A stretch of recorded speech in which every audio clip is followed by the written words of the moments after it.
Hi, this is Vivek and you are watching my channel. तो भाई चालू करते हैं, वापस से आते हैं अपनी सीरीज पे। और ये सीरीज बन रही है कौन सी? इंटरमीडिएट माइक्रो इकोनॉमिक्स 1 की। सिंपल जी, आप चाहे बीकॉम के बच्चे हो, चाहे बीए प्रोग्राम के बच्चे हो, ऑनर्स के बच्चे हो, वो मैटर नहीं करता। बस आपकी बुक का नाम क्या होना चाहिए? Intermediate micro economics 1। अगर आपकी बुक है तो आप आराम से पूरी सीरीज देख सकते हो। सिंपल जी, आज करने वाले हैं चैप्टर नंबर 2 चालू, क्योंकि इससे पहले फर्स्ट चैप्टर हम कंप्लीट कर चुके हैं। अगर आपने नहीं देखा तो डिस्क्रिप्शन में मैं लिंक डाल दूंगा, आप आराम से जाके चेकआउट कर सकते हो। चैप्टर दूसरा जो है उसका नाम है चॉइस एंड डिमांड, जिसके अंदर हम चॉइसेस के बारे में पढ़ेंगे और डिमांड्स के बारे में पढ़ेंगे कि जो कंज्यूमर है वो कैसे किसी चीज की डिमांड करता है, और या फिर जो कंज्यूमर है उसकी प्रेफरेंस क्या क्या होती है, उसकी चॉइसेस क्या होती है, ये सब चीजें समझेंगे।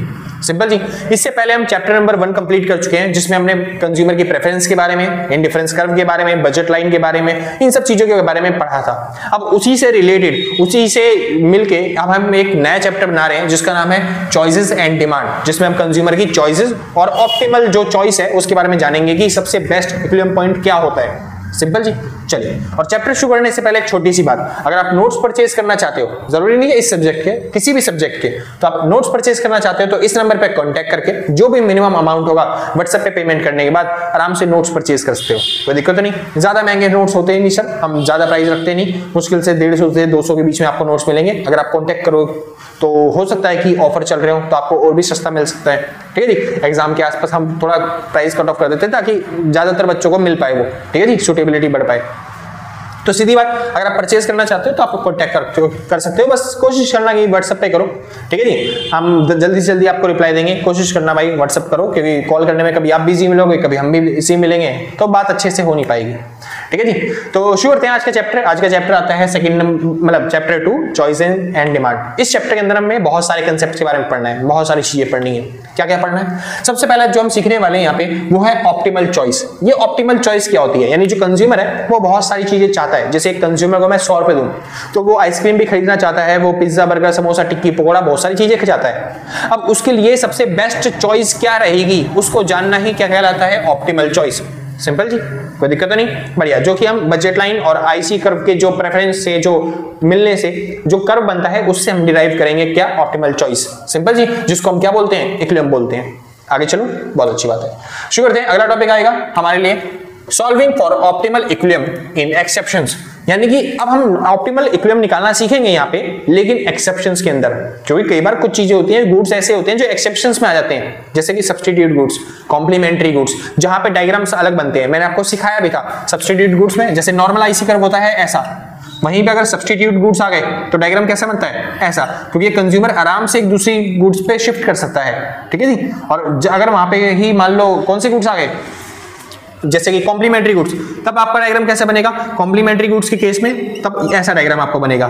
ठीक है जी, यहाँ पे जो इलास्टिसिटी होती है वो इन्फिनिटी होती है, यहाँ पे इलास्टिसिटी 0 होती है। ये सब समझाऊंगा अभी, सिंपल जी, किस तरीके से। और अगर आपने ये सब मैं पहले भी समझा चुका हूँ एक बार, वैसे तो पिछला जो चैप्टर था उसके अंदर अच्छे तरीके से आपको समझाया था। अगर आपने पिछला चैप्टर नहीं देखा तो भाई मैं ये चाहता हूँ कि आप पिछला चैप्टर जरूर देख के आओ, क्योंकि वो मोस्ट इंपॉर्टेंट चैप्टर था जिसके बिहाफ पे आप ये वाला चैप्टर सीख पाओगे। सिंपल जी, चलो तो कोई बात नहीं, आगे चलते हैं। और हम सीखेंगे केस स्टडीज के बारे में। केस स्टडी क्या होती है सर? केस स्टडी का मतलब होता है जैसे कि एक राम है, श्याम है, ठीक है जी, राम को सेटिस्फेक्शन ज्यादा मिल रही है उसकी कंपैरिजन में, मनी की कंपैरिजन में, तो फिर वो इक्विलिब्रियम में कैसे पहुंचेगा, बस आपको ये बताना पड़ेगा। तो ऐसे कोई कॉन्स्टिट्यूएंट होंगे जो कि मैं समझाऊंगा आपको अच्छे तरीके से। ठीक है जी, उसके बाद आप सीखोगे इनकम एक्सपेंशन कर्व क्या होता है, यानी कि इनकम जब बढ़ जाती है तो उससे क्या इफेक्ट पड़ता है इक्विलिब्रियम पॉइंट पे। मैंने बताया था इनकम बढ़ जाएगी तो फिर बजट लाइन पे क्या इफेक्ट पड़ेगा, ये आप सीख चुके हो। अब बजट लाइन पे इफेक्ट पड़ रहा है तो उससे चेंज होगा हमारा इक्विलिब्रियम पॉइंट। इक्विलिब्रियम पॉइंट पे क्या इफेक्ट पड़ेगा वो आप यहाँ पे सीखने वाले हो। सिंपल जी, और उसी की हेल्प से हमारा बनता है आईसीसी कर्व, पीसीसी कर्व, जो कि मैं यहाँ पे सिखाऊंगा। आईसीसी कर्व, पीसीसी कर्व क्या होता है ये सब बताऊंगा आपको। सिंपल जी, और इसी के साथ साथ आप सीखोगे उन्हीं को क्या बोलते हैं? Angle curve. एंगल कर्व क्या होता है? और कुछ नहीं, आईसीसी और पीसीसी कर्व को ही क्या बोलते हैं? Angle curve. सिंपल जी, चलो इसके बाद आप सीखोगे कि ये नॉर्मल गुड्स के अंदर कैसे क्या होते हैं, बिहेव करते हैं। अगर इनकम में शिफ्ट हो तो नॉर्मल गुड्स पे क्या इफेक्ट पड़ेगा, अगर इनकम में शिफ्ट हो तो इंफीरियर गुड्स पे क्या इफेक्ट पड़ेगा। सेम ऐसे अगर प्राइस में चेंज होता है तब क्या इफेक्ट पड़ेगा, वो सब हम सीखने वाले हैं इन्हीं सब के अंदर।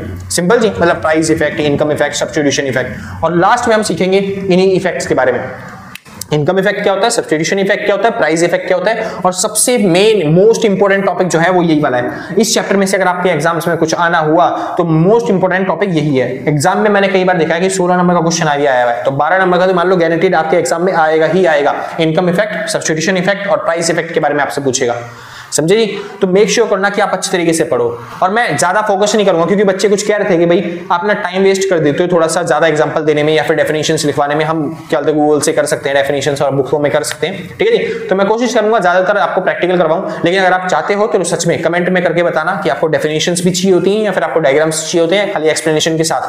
क्योंकि अगर मैं डेफिनेशन लिखूंगा तो जाहिर सी बात है वीडियो लंबी बन जाएगी, ठीक है जी। इसलिए मेरी वीडियो 1 घंटे की 1.5 घंटे की वीडियो होती है ताकि मैं अच्छे तरीके से प्रॉपर कैसे एग्जाम्स में करने हैं वैसे आपको समझा पाऊं, ठीक है। अगर आप खाली क्या बोलते हैं कंसेप्ट सीखना चाहते हो तो मैं डायग्राम्स के थ्रू कंसेप्ट समझा दूंगा आपको, लेकिन उससे वीडियो थोड़ी छोटी हो जाएगी जिससे आपका वीडियो मतलब क्या बोलते हैं जल्दी कवर कर पाओगे आपका अपना सिलेबस, सिंपल जी। लेकिन हाँ वही रहेगा कि आपको डेफिनेशंस फिर अपनी खुद अलग मेहनत करनी पड़ेगी, आपको डेफिनेशंस याद करनी पड़ेंगी कहीं और जाके, जो कि थोड़ी मुश्किल डेफिनेशंस हो सकती हैं। मेरे पास इजी डेफिनेशंस होती है, मैं छोटी डेफिनेशंस लिखवाता हूँ, समझा दूंगा, एक आधा क्वेश्चन करवा दूंगा फुल फ्लेज जैसे मैं पेपर में करना चाहिए आपको, बाकी फिर मैं आपको कंसेप्ट समझाऊंगा, ठीक है जी। अगर आपको कुछ अपडेट चाहिए, कुछ आपके पास सजेशंस होते हैं हमारे यूट्यूब के लिए चलिए, तो भाई नीचे कमेंट बॉक्स खुला हुआ है, आप प्लीज भाई रिक्वेस्ट करता हूं अगर आपको वीडियो अच्छी लगती है तो बता दिया करो, जो भी सजेशंस होते हैं वो बता दिया करो ताकि हमको हेल्प मिलती है, ठीक है जी।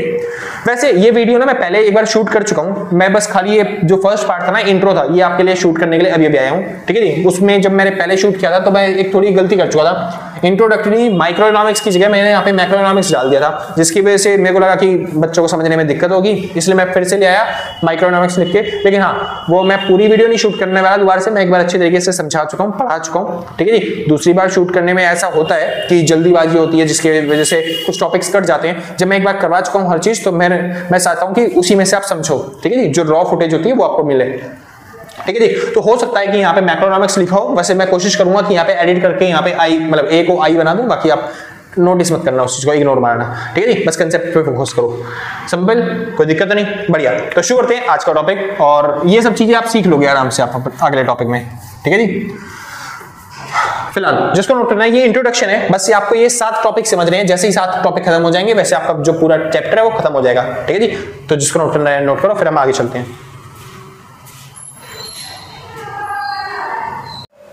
हाँ भाई तो शुरू करते हैं।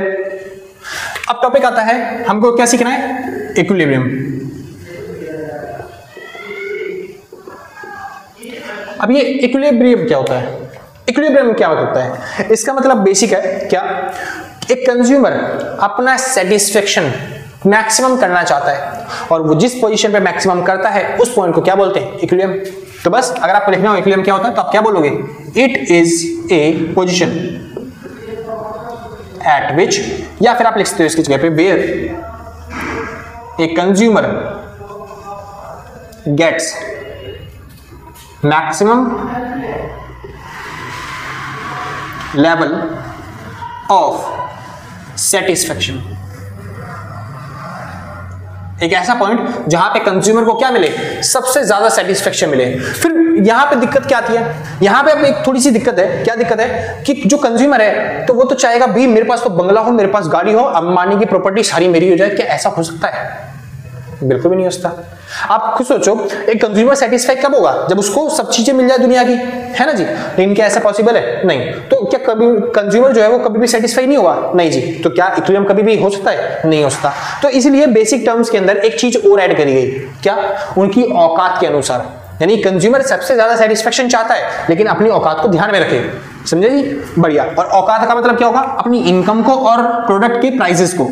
तो बस आप क्या बोलोगे, कंज्यूमर इक्विलिब्रियम क्या होता है, it is a position where consumer gets maximum level of satisfaction within the given level of income and price. यानी कि गिवन क्या है, इनकम और प्राइस। जब कंज्यूमर को इनकम और प्राइस दे दो और उसके बाद कंज्यूमर मैक्सिमम करता है अपनी सेटिस्फेक्शन को, तो उस पोजीशन को क्या बोलते हैं हम, उस पोजीशन को बोलते हैं हम क्या, कंज्यूमर इक्विलिब्रियम। सिंपल जी, समझ में आ गया, कोई दिक्कत तो नहीं ना। ये टॉपिक आता है, बोलेगा ऑप्टिमल चॉइस बताओ क्या होता है, इक्विलिब्रियम क्या होता है, वो सब चीज समझाओ, तो आपको समझाना पड़ेगा अच्छे तरीके से, समझे जी। तो सबसे पहले इक्विलिब्रियम के बारे में बताना कि इक्विलिब्रियम होता क्या है। फिर अब क्योंकि यहाँ पे हम सेटिस्फेक्शन की बात कर रहे हैं और सेटिस्फेक्शन को दिखाने का काम किसका होता है, आईसी कर्व का। सिंपल जी, तो आपको आईसी कर्व की डेफिनेशन देनी है जो कि मैं पिछले चैप्टर में आपको लिखवा चुका हूं। आईसी कर्व क्या होता है, एक ऐसा पॉइंट होता है या फिर एक ऐसा कर्व होता है जो same level of satisfaction provide करता है अपने हर एक कंज्यूमर को with in the given level of resources and technology. Sorry, उल्टा बोल दिया। आईसी कर्व क्या होता है? एक ऐसा कर्व जो अपने हर कंज्यूमर को क्या प्रोवाइड करता है? सेम लेवल ऑफ सेटिस्फेक्शन अपने हर एक पॉइंट पे। सिंपल जी।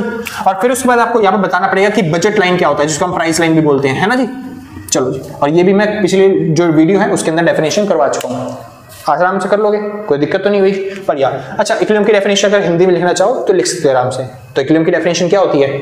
यह वह स्थिति होती है जहां पर उपभोक्ता अपनी संतुष्टि को, अपनी सेटिस्फेक्शन को अधिकतम करता है, मैक्सिमम करता है दी गई आय तथा कीमत के आधार पर, इनकम और प्राइस देने के बाद। सिंपल जी। इस पोजीशन को क्या बोलते हैं हम? कंज्यूमर इक्विलिब्रियम, जहां पे उपभोक्ता अपनी संतुष्टि को अधिकतम करता है आय और कीमत को देने के बाद। सिंपल जी। चलो, तो यहाँ पर आराम से डेफिनेशन लिख सकते हो। वैसे मेरे हिसाब से ज्यादातर बच्चे क्या बोलते हैं, इंग्लिश में पढ़ते होंगे, हिंदी में बस थोड़ी बहुत हेल्प कर देता हूँ मैं बताने के लिए, क्योंकि मैं जो बोल रहा हूँ वो हिंदी में बोल रहा हूँ ताकि हिंदी वालों की हेल्प हो जाए। लेकिन सच बता रहा हूँ, इंग्लिश में लिखोगे तो ज्यादा नंबर मिलते हैं। आगे चल के क्लासेस भी आपकी सारी इंग्लिश में होने वाली है, जो आप बुक्स पढ़ते हो वो ज्यादातर इंग्लिश में होने वाली है। हिंदी में बहुत कम बच्चे मिलते हैं इंग्लिश में, मतलब हिंदी में बहुत कम ट्यूटर भी मिलते हैं जो आपको समझाएं पढ़ाएं, समझे। तो कोशिश करो इंग्लिश अडेप्ट करो, क्योंकि जो मैं बोल रहा हूँ हिंदी में तो बोल रहा हूँ ना, आपको समझ में आना चाहिए सब चीज, और जो मैं लिख रहा हूँ वो इंग्लिश में, ताकि आप अडेप्ट कर पाओ कि है क्या चीजें यहाँ पे। सिंपल जी। चलो, इतना करने के बाद अब आप अच्छे तरीके से उनको डायग्राम बना के समझा सकते हो कि कंज्यूमर इक्विलिब्रियम कहाँ पे होगा। जैसे फॉर एग्जाम्पल के तौर पर कंज्यूमर इक्विलिब्रियम के लिए हमको दिखाने पड़ेंगे दो गुड्स, ये गुड्स वाई है और ये गुड्स क्या हो गए एक्स। सिंपल जी। ये मैंने बना दिया बजट लाइन, क्योंकि बजट लाइन और आईसी कर्व दोनों बनाने पड़ेंगे। बजट लाइन शो करेगा इनकम को और आईसी कर्व शो करेगा सेटिस्फेक्शन को। ये बजट लाइन हो गए। अब आईसी कर्व जो होते हैं वो बहुत सारे हो सकते हैं, जैसे ये बन गया एक आईसी कर्व आपका, एक बन गया ये वाला आईसी कर्व आपका, सिंपल जी, और एक बन गया आपके पास ये वाला आईसी कर्व। तो ये आईसी कर्व 1, 2 और 3। अब आप खुद सोचिए इन तीनों पोजीशन में से इक्विलिब्रियम कहां पे होगा, किस पोजीशन पे इक्विलिब्रियम मिलेगा एक कंज्यूमर को? बहुत सिंपल सा है। जो आईसी कर्व है ना, ये आपको दिखा रहे हैं बहुत सारे चॉइसेस। क्या दिखा रहे हैं? चॉइसेस। अब आपको अपने लिए सबसे बेस्ट ऑप्टिमल चॉइस चुनना है। अब खुद सोचिए, कंज्यूमर को क्या चाहिए होता है? मैक्सिमम लेवल ऑफ सेटिस्फेक्शन, और सेटिस्फेक्शन कौन दिखाता है? IC curve. सिंपल ना। चलो, तो आईसी कर्व, इन तीनों आईसी कर्व में से सबसे ज्यादा सेटिस्फेक्शन कौन प्रोवाइड करेगा? IC1, IC2 या IC3? हमने आईसी कर्व की एक प्रॉपर्टी पढ़ी थी, एक फीचर्स पढ़ी थी, क्या? Higher the IC higher will be satisfaction, यानी जितना ऊंचा आईसी कर्व होगा उतनी ज्यादा क्या मिलती है? सेटिस्फेक्शन। मेरे को पता तुम पढ़ते लिखते नहीं हो भाई, पिछली वीडियो जाके देख के आओ। मैं बोल रहा हूं बार बार, पिछली वीडियो नहीं देखी तो ये वाला चैप्टर समझ में नहीं आएगा भाई। तो इसलिए पिछली वीडियो अच्छे तरीके से देख लो, इसलिए अच्छे तरीके से 1 महीने पहले बना के डाल चुका हूं वो वीडियो, समझे? देखते नहीं हो ध्यान से। हाँ जी, शुरू करते हैं वापस, नोट्स बना लेना टाइम टू टाइम। फिलहाल अब इनमें मैंने बताई थी आईसी कर्व की प्रॉपर्टी की, जो higher the IC higher will be satisfaction, ज्यादा ऊपर आईसी कर्व होगा तो ज्यादा सेटिस्फेक्शन प्रोवाइड करेगा। कह रहा क्यों? मैंने बता चुका हूं यार पिछली वीडियो में। मोनोटोनिक प्रेफरेंस की वजह से, एक दिष्ट अधिमान की वजह से, कि जितना हम ज्यादा कंज्यूम करेंगे उतना ज्यादा सेटिस्फेक्शन मिलेगा। पता है ना आपको? बढ़िया। तो इन तीनों में से सबसे ज्यादा सेटिस्फेक्शन किससे मिल रहा है? IC3 से। तो कंज्यूमर को इक्विलिब्रियम में कहां पे होना चाहिए? IC3 पे ही होना चाहिए। लेकिन आप खुद सोचो, क्या हमारी औकात में है वो? हमारी औकात कौन दिखाता है? ये बजट लाइन। क्या हम इस बजट लाइन के अंदर आ रहे हैं? नहीं जी, आईसी कर्व बहुत दूर है, बजट लाइन हमारी बहुत नीचे है, तो इस वजह से हम इक्विलिब्रियम में पहुंच ही नहीं सकते। तो क्या इस पोजीशन पे कभी इक्विलिब्रियम में होंगे? नहीं जी, बिल्कुल भी नहीं होंगे। सिंपल जी। चलो, अब देखो इसको कैंसिल कर दो, क्योंकि यहाँ पे इक्विलिब्रियम नहीं मिल सकता। इन दोनों में से चेक करिए, इन दोनों में से अब सबसे ज्यादा सेटिस्फेक्शन कौन प्रोवाइड कर रहा है? तो इन दोनों में से सबसे ज्यादा सेटिस्फेक्शन प्रोवाइड कर रहा है IC2, क्योंकि IC2 जो है वो IC1 से ज्यादा ऊपर है। तो higher the IC higher will be satisfaction. Simple, बहुत बढ़िया, बहुत अच्छी बात है। आगे चलते हैं। तो IC2 जो है वो ज्यादा सेटिस्फेक्शन प्रोवाइड कर रहा है, इसलिए IC2 पे ही हम कहीं ना कहीं क्या होंगे? इक्विलिब्रियम पे होंगे। क्या देखो, क्या ये पॉइंट हमारे औकात के अंदर आ रहा है? हाँ जी, यहाँ पे आपको दिख रहा होगा ये जो आईसी कर्व है, ये हमारी औकात की लाइन को, यानी कि बजट वाली जो लाइन है उसको यहाँ पे इस पॉइंट पे कुछ चुम कर रहा है, मतलब इंटरसेक्ट कर रहा है। सिंपल जी। और इसी पॉइंट को हम बोलेंगे क्या? Equilibrium point. क्या बोलेंगे इसे? Equilibrium point. कोई दिक्कत तो नहीं? समझ में आया? कोई दिक्कत नहीं? पक्की बात है, बढ़िया। जहां पे आईसी कर्व का जो स्लोप है या फिर आईसी जो कर्व जो है वो बराबर हो जाए किसके? बजट लाइन के, उस पोजीशन को क्या बोलेंगे हम? उस पोजीशन को क्या बोलेंगे हम? Equilibrium point. सिंपल जी। क्योंकि वहां पे हमारी जो सेटिस्फेक्शन लेवल है वो हमारी औकात के बराबर हो गया। वो कह रहा है भैया IC3 पे भी तो इस जगह पे, और सॉरी IC1 पे भी तो इस जगह पे और इस जगह पे दोनों बराबर हो गए हैं, तो क्या इस जगह पे हम क्या बोलते हैं कंज्यूमर इक्विलिब्रियम में नहीं होगा? नहीं सर, एक सेकंड भाई।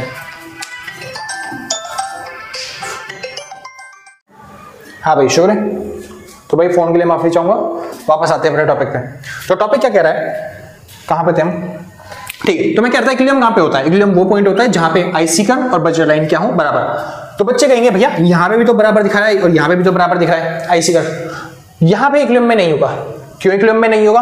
क्योंकि जो ये वाला आईसी कर्व है ना, IC1 जो है वो IC2 से नीचे है। जब मेरे को दिख रहा है उससे ज्यादा सेटिस्फेक्शन में वो कोई और दे रहा है तो मैं उसकी तरफ ना जाऊंगा। वो कह रहा भैया वहां पे कैसे समझाएंगे? तो वहां पे इसलिए एक कंडीशन तो ये होगी कि बराबर होना चाहिए। दूसरी कंडीशन जो है इक्विलिब्रियम की वो क्या होती है? दूसरी कंडीशन ये होती है कि जो बिल्कुल बराबर होने की भी जरूरत नहीं है कि इंटरसेक्ट करके चला जाए। एक ऐसा कर्व होना चाहिए जो कि टेंजेंट हो बिल्कुल, यानी कि इसको बस खाली टच करके जा रहा हो एक ऐसे पॉइंट पे। क्योंकि बाकी सारे पॉइंट्स देखो, जैसे मान लो बजट लाइन है तो बाकी सारे जो पॉइंट्स हैं आईसी कर्व के वो बजट लाइन से क्या होना चाहिए? ऊपर होने चाहिए कि मैक्सिमम सेटिस्फेक्शन जो है वो दूर है बजट लाइन से। बस एक पॉइंट जो होना चाहिए वो टेंजेंट होना चाहिए, यानी कि चिपकना होना चाहिए। किससे? इससे। सिंपल जी। तो दूसरी कंडीशन क्या है कि जो आईसी कर्व होगा will be tangent to budget line. तो आईसी कर्व क्या होगा? टेंजेंट होगा बजट लाइन से, यानी कि बस एक टच करके जाएगा। सिंपल जी। या फिर आप कह सकते हो IC curve will be convex to origin. कैसा होगा? Convex to origin. कि आईसी कर्व ओरिजिन के क्या होगा? कॉन्वेक्स होगा, तभी जो होगा कंज्यूमर कहां पे हो सकता है? इक्विलिब्रियम में। इसके अलावा कोई भी कंडीशन अप्लाई नहीं होगी। तो दो कंडीशन है इक्विलिब्रियम की जब आप इक्विलिब्रियम चेक करना चाहो। पहला, आईसी कर्व किसके बराबर होना चाहिए? बजट लाइन की। दूसरी कंडीशन क्या कहती है? आईसी कर्व क्या होना चाहिए? टेंजेंट होना चाहिए। समझ में आ गया? कोई दिक्कत नहीं। अच्छा एक चीज और, मैंने गलत पढ़ा है ये, मैंने गलत पढ़ा है। आईसी कर्व और बजट लाइन मैंने बोल तो दिया यहाँ पे बराबर होना चाहिए, लेकिन एक्चुअल में बराबर नहीं होना चाहिए। आईसी कर्व और बजट लाइन बराबर नहीं है यहाँ पे। यहाँ पे क्या चीज बराबर है? इनके स्लोप बराबर है। आईसी कर्व का स्लोप बराबर है यहाँ पे किसके? बजट लाइन के स्लोप के। समझे भाई? कोई दिक्कत नहीं। बढ़िया। अगर मैं इसको थोड़ा अच्छे तरीके से आपको एक्सप्लेन करके समझाना चाहूं तो मैं यहाँ पे लिखना चाहूंगा आईसी कर्व और बजट लाइन का स्लोप बराबर कैसे? जैसे आईसी का स्लोप क्या होता है? आईसी का स्लोप का फॉर्मूला होता है MRS, पिछली वीडियो में समझा चुका हूं। बजट लाइन का स्लोप क्या होता है जी? बजट लाइन का स्लोप होता है MRE, marginal rate of exchange, जिसको मैं शो करता हूं किससे? PX अपॉन में PY से। सिंपल जी। और इसको शो करता हूं मैं किससे? डेल्टा Y अपॉन में डेल्टा X से। तो ये दोनों क्या होने चाहिए? बराबर। अगर ये दोनों बराबर हैं तो मतलब इक्विलिब्रियम पॉइंट पे हैं। अगर ये बराबर नहीं है तो हम इक्विलिब्रियम पॉइंट पे नहीं है। लेकिन हाँ, इतने से ही चेक करने से क्या बोल सकते हो कि कंज्यूमर इक्विलिब्रियम में है? नहीं। दूसरी कंडीशन भी फॉलो करनी पड़ेगी। दूसरी कंडीशन क्या कहती है? आईसी कर्व क्या होना चाहिए? टेंजेंट होना चाहिए ओरिजिन के। समझे जी? तो एक क्वेश्चन आता है आपके एग्जाम्स में भाई 10 से 12 नंबर का। अगर क्वेश्चन आया तो आप आराम से लिख दोगे, पहले डेफिनेशन लिखना जो भी आप डायग्राम बनाने वाले हो, फिर ये डायग्राम बनाना अच्छे तरीके से, सारी चीजें एक्सप्लेन करना क्या चीज होती है, कैसे होती है, कैसे वर्क करती है। उसके बाद आपको लास्ट में कंक्लूजन में कंडीशन लिख के आनी है। कंडीशन कौन सी? कि दोनों कंडीशन की आईसी कर्व का स्लोप, बजट लाइन का स्लोप दोनों क्या होने चाहिए? इक्वल होने चाहिए। और दूसरी कंडीशन क्या है? कि जो आईसी कर्व है वो टेंजेंट होना चाहिए किसके? अपने बजट लाइन के। तब जाके जो कंज्यूमर इक्विलिब्रियम है वो पहुंच पाएगा, उसको कंज्यूमर को इक्विलिब्रियम मिल पाएगा। समझे जी? कोई दिक्कत नहीं। बहुत अच्छी बात है। यहां पे हमने खत्म किया अपना ऑप्टिमल चॉइस या फिर ऑप्टिमल इक्विलिब्रियम पॉइंट। सिंपल जी। अब चालू करते हैं अगला पॉइंट जिसका नाम है solving for optimal equilibrium in exceptions of complementary और सब्स्टिट्यूट गुड्स। तो अगर कॉम्प्लीमेंट्री गुड्स हो जाएं या फिर सब्स्टिट्यूट गुड्स हो जाएं तो कंज्यूमर इक्विलिब्रियम कैसे गेन करता है उसके बारे में पढ़ते हैं। ठीक है जी? तो जिसको नोट करना है फटाफट से नोट करो, फिर हम आगे चलते हैं। हाँ जी, तो शुरू करते हैं। अब आते हैं अपने टॉपिक पे। टॉपिक का नाम आता है परफेक्ट कॉम्प्लीमेंट्री।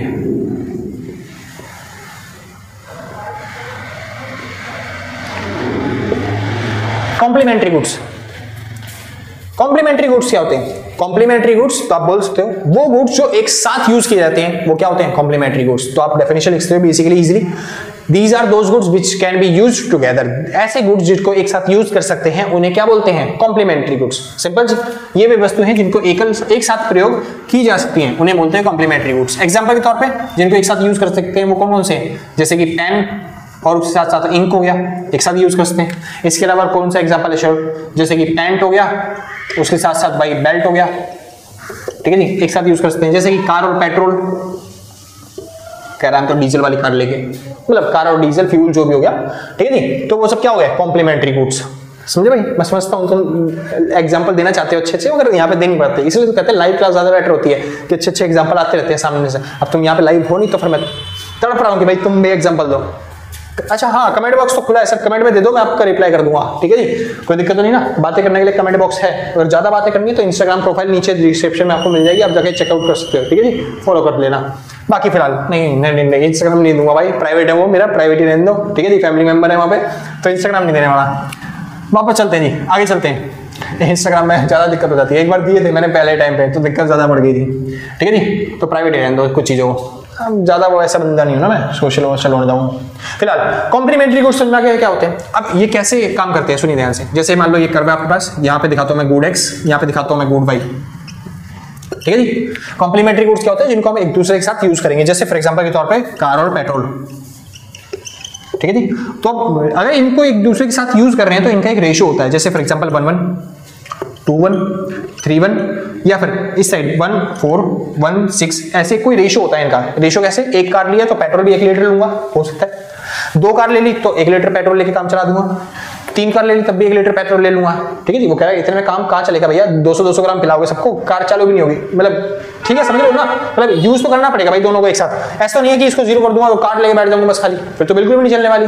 तो चलाने के लिए मेरे को कुछ ना कुछ दोनों क्वांटिटी लेनी पड़ेगी कुछ ना कुछ, चाहे मैं 1 कार लूं और 4 लीटर पेट्रोल ले लूं, 1 कार लेके 6 लीटर पेट्रोल ले लूं, मतलब दोनों क्वांटिटी मेरे को चाहिए, समझे। बेसिक नीड्स क्या है कि यहाँ पे आपके पास दोनों क्वांटिटी होनी चाहिए। तो इसका ग्राफ कैसे बनता है, इसका ग्राफ हमेशा बनता है ऐसा, कैसा बनता है ऐसा, ये होता है आईसी कर्व। वैसे पुराना आईसी कर्व जो आपने देखा था वो ऐसे होता है आईसी कर्व, है ना जी। यहाँ पे गुड वाई दिखाते हैं और यहाँ पे गुड एक्स दिखाते हैं। यहाँ पे क्या होता है, परफेक्ट कॉम्प्लीमेंट्री नहीं होती, हमें दोनों गुड्स चाहिए खाने के लिए, जीवन को जीने के लिए आपको दोनों गुड्स चाहिए, लेकिन यहाँ पे परफेक्टली नहीं चाहिए, यहाँ पे परफेक्टली चाहिए, आपको पूर्णतः चाहिए कि आप दोनों गुड्स ले नेसेसरी, सिंपल जी। तो आप क्या करते हो यहाँ पे, अब आपका आईसी कर्व और बजट लाइन कैसे इंटरसेक्ट करेंगे, तो कोई दिक्कत नहीं सर, ये जो पॉइंट है ना, ये वाला पॉइंट याद रखना, यहाँ से बजट लाइन जो होता है वो इंटरसेक्ट करेगा, तब जाके जो आपका ये बनेगा इक्विलिब्रियम पॉइंट। क्या बनेगा आपका equilibrium point. Perfect complementary goods के अंदर, परफेक्ट कॉम्प्लीमेंट्री गुड्स के अंदर बस आईसी कर्व कैसे चेंज होता है, वो बिल्कुल बनता है ऐसा, कोई दिक्कत तो नहीं। अच्छा हाँ, कई बार पूछ लेता है यहाँ पे जो आपको दिख रही है ना ये वर्टिकल लाइन, इसका स्लोप बताओ, क्या बताओ स्लोप। तो इसका स्लोप क्या होगा, स्लोप कैसे निकलता है आपको मैं बताना चाहूंगा सर। स्लोप कैसे निकलता है, स्लोप का फॉर्मूला होता है सर, जैसे मान लो इसका स्लोप निकालना है तो इसका फॉर्मूला होता है लोअर पार्ट अपॉन में अपर पार्ट। क्या फॉर्मूला होता है, लोअर पार्ट अपॉन में अपर पार्ट। जैसे कि डेल्टा वाई अपॉन में डेल्टा एक्स, यही तो फॉर्मूला था, ये आईसी कर्व है, आईसी कर्व का स्लोप क्या होता है एमआरएस, और एमआरएस का फॉर्मूला क्या होता है डेल्टा वाई अपॉन में डेल्टा एक्स। अब देखो यहाँ पे वाई में कितना चेंज आ रहा है, यहाँ पे देखो पहले वाई इतना था अब वाई इतना हो गया, तो वाई में कितना चेंज हुआ, हाँ जी वाई में तो बहुत सारा चेंज हुआ, जैसे कि मान लो 400 का 100 200 का किसी का भी चेंज हुआ। एक्स में देखो एक्स में कितना चेंज आ रहा है, तो वाई पहले इतना था अब वाई इतना हो गया, लेकिन एक्स तो अभी भी पहले भी इतना था और अभी भी इतना ही है, क्या एक्स में चेंज आ रहा है कुछ नहीं, तो नीचे क्या आएगा 0। और जब भी नीचे 0 आता है, जब भी नीचे 0 आता है तो आपका आंसर होता है नॉट डिफाइंड। क्या होता है, नॉट डिफाइंड। क्या आंसर आएगा आपका, नॉट डिफाइंड। या फिर आप कह सकते हो इसको इन्फिनिटी, क्या बोल सकते हो आप इसे, इन्फिनिटी। तो याद रखो आप अगर स्लोप पूछे तो आप या तो नॉट डिफाइंड लिख के आना कि हम बता नहीं सकते, या फिर आप लिख के आना इन्फिनिटी। तो यहाँ पे स्लोप क्या होता है, इन्फिनिटी। अच्छा ये वाला जो पार्ट है, ये वाला पार्ट आईसी कर्व ये वाला पार्ट, तो यहाँ पे स्लोप क्या देखने को मिलेगा आपको, वही स्लोप का फॉर्मूला एमआरएस ही फॉर्मूला होता है आईसी कर्व का। फॉर्मूला क्या है, डेल्टा वाई अपॉन में डेल्टा एक्स। अब देखो पहले हम इतना कंजम्पशन करते थे, अब इतना कंजम्पशन करने लगे, वाई सॉरी जो एक्स था ये वाई है ये एक्स है, तो पहले एक्स था वो यहाँ से क्या हो गया इतना बढ़ गया, तो एक्स में चेंज हो रहा है, हाँ जी बिल्कुल हो रहा है, तो नीचे 100 आ जाएगा। ऊपर कितना आएगा, वाई में देखो कितना चेंज हो रहा है, पहले वाई इतना ही था अभी भी वाई इतना ही है, तो वाई में चेंज हुआ नहीं, यानी ऊपर कितना आएगा 0। और जब आप इसको सॉल्व करोगे तो आपका आंसर क्या आएगा 0। याद रखना जब भी ऊपर 0 होता है आंसर 0 आता है, नीचे 0 होता है तो आंसर क्या आता है इनफाइनाइट, सिंपल या फिर नॉट डिफाइंड। चलो जी, तो इसका आंसर क्या आ रहा है आपका 0। तो अगर कोई इसका स्लोप पूछे, ये जो हॉरिजॉन्टल लाइन है इसका, तो आप बोल सकते हो कि ये क्या है होता है, इसका स्लोप 0 होता है। इसका स्लोप पूछे कोई तो बोल सकते हो नॉट डिफाइंड, सॉरी इन्फिनिटी होता है, सिंपल जी, कोई दिक्कत तो नहीं। ये मैंने आपको समझाया कि कॉम्प्लीमेंट्री गुड्स के अंदर कंज्यूमर जो होता है वो इक्विलिब्रियम कैसे कैलकुलेट करता है या फिर इक्विलिब्रियम कैसे पहुंचता है, समझ में आ गया, कोई दिक्कत तो नहीं हुई ना, बहुत अच्छी बात है। तो इस वजह से कॉम्प्लीमेंट्री हो गया। अब टॉपिक चालू करते हैं सब्स्टिट्यूट गुड्स। अगर गुड्स क्या हो परफेक्टली सब्स्टिट्यूट, तब कंज्यूमर को इक्विलिब्रियम कैसे मिलेगा, ठीक है जी। ओह शिट, मिटाने का टाइम तो दिया ही नहीं, कोई बात नहीं, आप बैक करके पीछे रिकॉर्ड कर मिटा लेना, मैं अगली बार से टाइम दे दूंगा आपको रिकॉर्ड करने के लिए, ठीक है जी, नोट करने के लिए। आगे चालू करते हैं, टॉपिक का नाम आता है सब्स्टिट्यूट। अगर हमारे पास सब्स्टिट्यूट गुड्स हैं, वो कह रहा भैया थोड़ी राइटिंग साफ करो, मेरे को पता है सर मेरी राइटिंग खराब है, बहुत गंदी राइटिंग है, मैं कोशिश इस तरीके से कर रहा हूं कि आपको सब चीज समझ में आए, लेकिन थोड़ा सा मैनेज करना पड़ेगा, ठीक है जी। चलो जी, सब्स्टिट्यूट गुड्स क्या होते हैं, substitute goods, तो these are those goods which can be used by replacing one of each other या फिर each other's goods, यानी कि ये वे वस्तु होती हैं जिनको एक दूसरे के स्थान पर, एक दूसरे को रिप्लेस करने के बाद आप यूज कर सकते हो, उन्हें क्या बोलते हैं सब्स्टिट्यूट गुड्स। एग्जांपल्स क्या होते हैं सर इनके, एग्जांपल्स सब्स्टिट्यूट गुड्स के, जैसे कि फ्रूटी और माजा। मेरे को फ्रूटी पीने का मन नहीं किया तो मैंने क्या लेके आ गया, मैं माजा लेके आ गया, ठीक है जी। जैसे कि फॉर एग्जांपल के तौर पे टी और कॉफी, मेरा टी पीने का मन नहीं था तो मैं क्या लेके आ गया, कॉफी। सिंपल जी। तो इस तरीके से आप एक दूसरे की जगह पे उनको यूज कर सकते हो, वो क्या कहलाते हैं, सब्स्टिट्यूट फ्रूट्स। आगे चलो करें, बहुत अच्छे। अब क्योंकि ये परफेक्टली सब्स्टिट्यूट है तो मैं एक को छोड़ के दूसरे की तरफ एकदम से शिफ्ट कर सकता हूं, तो इसलिए जो आईसी कर्व बनेगा वो वैसा नहीं बनेगा जैसे हमने बनाया था रेक्टेंगुलर हाइपरबोला, वो बनेगा बिल्कुल straight line downward sloping. Simple जी। कैसे बनेगा, स्ट्रेट लाइन डाउनवर्ड स्लोपिंग, क्योंकि यहाँ पे क्या है, अगर मैं एक क्वांटिटी यहाँ पे कम कर रहा हूं तो तुरंत ही दूसरी क्वांटिटी यहाँ पे क्या हो रही है, बढ़ रही है। जैसे 1 2 3, ठीक है जी। जैसे मान लो ये रहा, वैसे ही यहाँ पे 1 2 3, ये 4, यहाँ पे 4। तो जैसे मैं अब देखो यहाँ पे एक क्वांटिटी लूज कर रहा हूं तो यहाँ पे एक क्वांटिटी बढ़ जा रही है। सिंपल जी, सेम चीज हो रही है। तो बेसिकली अगर आप देखोगे तो यहाँ पे कंज्यूमर इक्विलिब्रियम कैसे पहुंचेगा, यहाँ पे कंज्यूमर का इक्विलिब्रियम पहुंचना बहुत मुश्किल होता है। यहाँ पे कंज्यूमर के इक्विलिब्रियम पहुंचना बहुत मुश्किल होता है। अब वो यहाँ पे इक्विलिब्रियम में कैसे पहुंचता है, यहाँ पे बजट लाइन पे डिपेंड करता है कि बजट लाइन कैसी है। अगर आपकी बजट लाइन जो है वो आपके जो आईसी कर्व है, जैसे आईसी कर्व ये रहा, बजट लाइन ये रही, तो यहाँ पे इक्विलिब्रियम में पहुंचना इम्पॉसिबल है, लगभग ना के बराबर, क्योंकि किसी भी जगह पे किसी भी पॉइंट पे इंटरसेक्ट करेगा ही नहीं। सिंपल जी। अच्छा, यहाँ पे जो यहाँ पे सब्स्टिट्यूट रूट्स के केस में स्लोप क्या होता है आईसी कर्व का, तो एमआरएस क्या होता है, एमआरएस का फॉर्मूला डेल्टा वाई अपॉन में डेल्टा एक्स। वही डेल्टा वाई मतलब वाई में चेंज कितने का हो रहा है, 1 का। डेल्टा एक्स मतलब एक्स में चेंज कितने का हुआ, 1 का। तो कितना आंसर आएगा आपका, 1, यूनिटी। सिंपल जी। तो यहाँ पे हमेशा स्लोप क्या रहता है, यूनिटी।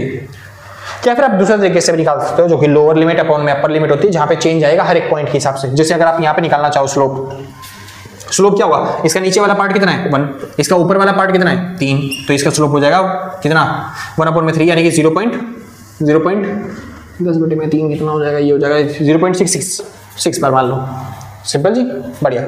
यहाँ पे अगर आप लेना चाहो स्लोप तो यहाँ पे नीचे वाला पार्ट कितने हैं, 2, ऊपर वाले कितने हैं, 2, यानी 2/2 कितना हो जाएगा स्लोप, 1 जो हमने निकाला।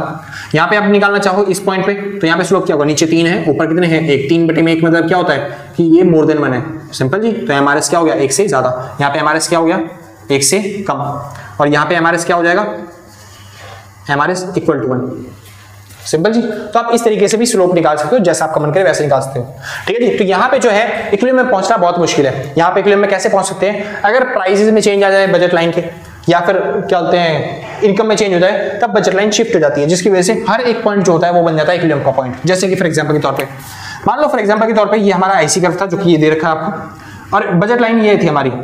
अब क्योंकि प्राइस बढ़ जाए किसी एक प्रोडक्ट के तो बस खाली एक में चेंज आए, अब बजट लाइन यहां से शिफ्ट होकर कहां पे चली जाए, इस जगह पे चली जाए, तो बजट लाइन ऐसे बन जाएगी। तो ये पॉइंट बन जाएगा हमारा इक्विलिब्रियम का पॉइंट। या फिर आपको दे रखा है ये आईसी कर्व, ये बजट लाइन के प्राइस में यहाँ पे चेंज आ जाए, जिसकी वजह से ये प्राइस बजट लाइन बढ़ के ऐसे हो जाए, तो इसी वजह से ये बन जाएगा आपका इक्विलिब्रियम पॉइंट। वैसे ऐसे रेयर केसेस मिलते हैं जहाँ पे आपको ऐसा दिया जाए, वैसे ना के बराबर आता है। तो यहाँ पे इक्विलिब्रियम पॉइंट निकालना, इक्विलिब्रियम पॉइंट कैलकुलेट करना बहुत मुश्किल होता है।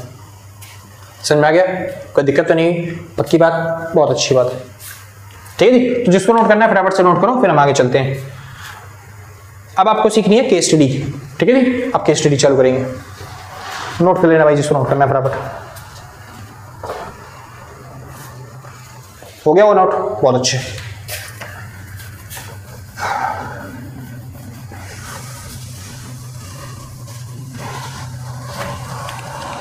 हाँ भाई, तो शुरू करते हैं। अब टॉपिक का नाम आता है केस स्टडी। बहुत सिंपल सा टॉपिक है, बहुत ही कम शब्दों में बहुत ही सिंपल तरीके से आपको समझाने की कोशिश करूंगा, ताकि आपको ज्यादा बड़ी वीडियो ना देखनी पड़े। ठीक है जी। छोटे से काम में आपका काम खत्म हो जाए। केस स्टडी कैसे आ सकती है, मैंने आपको अभी भी बताया जो इक्विलिब्रियम होता है, इक्विलिब्रियम क्या होता है ना जी। इक्विलिब्रियम एक ऐसी पोजीशन जहां पे कंज्यूमर सैटिस्फैक्शन मैक्सिमम करता है अपना दी गई इनकम और उसके प्राइस के हिसाब से। वहां पे एमआरएस जो होना चाहिए किसके बराबर होना चाहिए, स्लोप ऑफ बजट लाइन, जो कि होता है px अपॉन में p5। अब केस स्टडी इसी टॉपिक के ऊपर बोल देता है। कहानी में वो कितना भी कुछ भी घुमा सकता है, बस आपको मेक श्योर करना है कि आप इस टॉपिक को देखो, यहाँ पे ये चीजें देखो। सिंपल जी।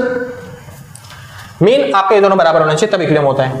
केस स्टडी इन्हीं के ऊपर बन सकती है, दो टॉपिक्स के ऊपर। जैसे फॉर एग्जांपल के तौर पर ये बोल सकता है, अगर एमआरएस जो है वो ज्यादा है px अपॉन में py से, तो बताओ कंज्यूमर इक्विलिब्रियम कैसे पहुंचेगा।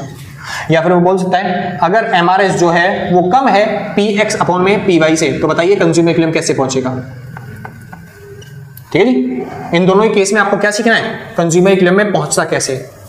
तो बेसिकली आप जब भी क्वेश्चन चालू करोगे तो फॉर्मेलिटी तो आप कर सकते हो, इन दोनों में से कोई सा एक आता है आपके क्वेश्चन में। ठीक है जी, पेपर में, तो आप फॉर्मेलिटी तो कर सकते हो। फॉर्मेलिटी मतलब क्या कह रहा हूं मैं कह रहा हूं कि आप क्या बोलते हैं, इक्विलिब्रियम की डेफिनेशन बता सकते हो, बजट लाइन की डेफिनेशन बता सकते हो, आप आईसी कर्व की डेफिनेशन बता सकते हो, आप एमआरएस की डेफिनेशन बता सकते हो, स्लोप ऑफ बजट लाइन की डेफिनेशन बता सकते हो। मतलब ये सब चीजें आप बता सकते हो फॉर्मेलिटी करने के बाद, क्योंकि ज्यादा बड़ा क्वेश्चन होंगे तो फॉर्मेलिटी करनी पड़ती है। फिर मैं सीधा आपको डायग्राम समझाता हूं। मान लो ये दे रखा है आपको गुड वाई, यहां पे दे रखा है आपको गुड एक्स, ये 0। अब आपको दे रखा है फॉर एग्जांपल के तौर पे बजट लाइन, जो कि ये रहा, और ये रहा आपके पास आईसी कर्व। सॉरी, थोड़ा सा ऐसे बनता है, अभी भी खराब हो गया। ठीक है जी, नीचे जाता रहता है ना बिल्कुल, आगे चल के पैरेलल हो जाएगा बिल्कुल, इसके बन ही नहीं रहा, पता नहीं क्यों आज। चलो जी, ये बन गया आपका आईसी कर्व। दोबारा बनाते हैं।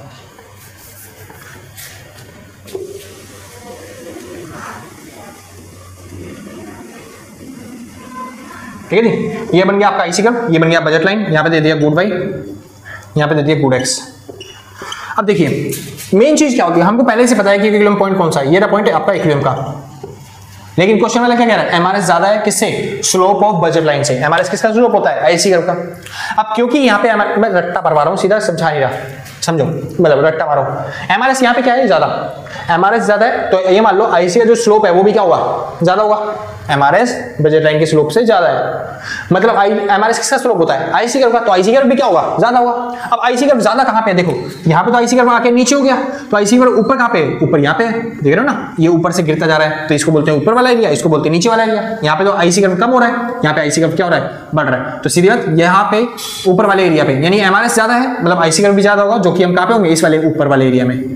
सिंपल जी, हमको क्या हो रहा होगा, कंज्यूमर को हो रहा होगा प्रॉफिट, समझे, यानी वो कितना कंजम्पशन कर रहा होगा, वो इतनी क्वांटिटी का कंजम्पशन कर रहा होगा, इतनी थोड़ी सी क्वांटिटी खा रहा होगा, किसकी, गुड एक्स में। उसे कहां पे जाना होता है, उसे जाना होता है इक्विलिब्रियम पॉइंट पे, यानी कि उसे कितना कंजम्पशन करना चाहिए, उसको करना चाहिए इतना कंजम्पशन, यानी ये कंज्यूमर को कंजम्पशन क्या करना पड़ेगा, यहाँ पे बढ़ाना पड़ेगा। तो कंक्लूजन में आप आंसर में क्या लिख के आओगे, आंसर में आप लिख के आओगे कि जो कंज्यूमर है वो कंजम्पशन क्या करेगा, बढ़ाएगा, किसका कंजम्पशन बढ़ाएगा, गुड एक्स का, वो एक्स गुड को ज्यादा खाएगा। सिंपल जी, समझो अब ध्यान से मैं क्या कहना चाह रहा हूं। मैंने आपको अभी हाल ही में बताया था कि जो आईसी कर्व का स्लोप होता है, जैसे यहाँ पे देखोगे तो यहाँ पे आपको स्लोप कम मिलेगा, यहाँ पे जो ईएस होता है, क्या कह रहा हूँ, ईएस, एमआरएस जो होता है उसका स्लोप कितना होता है, 1। ठीक है जी, यहाँ पे एमआरएस जो होता है उसकी वैल्यू 1 से कम होती है, यहाँ पे एमआरएस जो कि स्लोप है आईसी कर्व का उसकी वैल्यू 1 से ज्यादा होती है, ये सब बताया था मैंने। तो जो ऊपर वाला इलाका होता है यहाँ पे स्लोप 1 से क्या होता है, ज्यादा, 1 से ज्यादा मतलब क्या होगा, बजट लाइन से भी ज्यादा होगा, सीधी सी बात है। तो यहाँ पे एमआरएस का स्लोप बजट लाइन से ज्यादा कह रहा है, तो वो कौन से एरिया में होंगे, हम ऊपर वाले एरिया में, तभी तो स्लोप बढ़ेगा वहां पे। तो जाहिर सी बात है हम ऊपर वाले एरिया में कहीं ना कहीं होंगे, यानी हम कितना कंजम्पशन कर रहे होंगे, इतना कंजम्पशन कर रहे होंगे, इतना थोड़ा सा। हमें कहां पे पहुंचना है, इक्विलिब्रियम में। इक्विलिब्रियम में पहुंचने के लिए क्या करना पड़ेगा, कंजम्पशन को बढ़ाना पड़ेगा। तो बस हम कंजम्पशन को बढ़ाएंगे, जिससे हम OQ से कंजम्पशन चालू कर देंगे, OQ1 पे आना।